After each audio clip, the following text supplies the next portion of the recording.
મિત્ર, જિંદગીમાં તકલીફ અને મુશ્કેલીઓ આવે ત્યારે ક્યારે એનાથી ડરવાનું નહીં, પણ તેને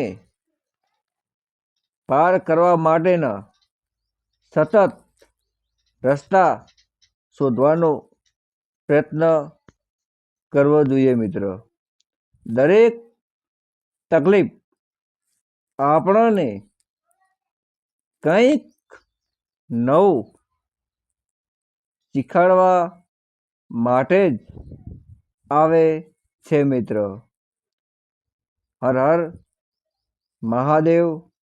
જય શરણમાં, જય ચામુંડમાં, જય ગોગા મહારાજ, જય શ્રી કુતરમાં.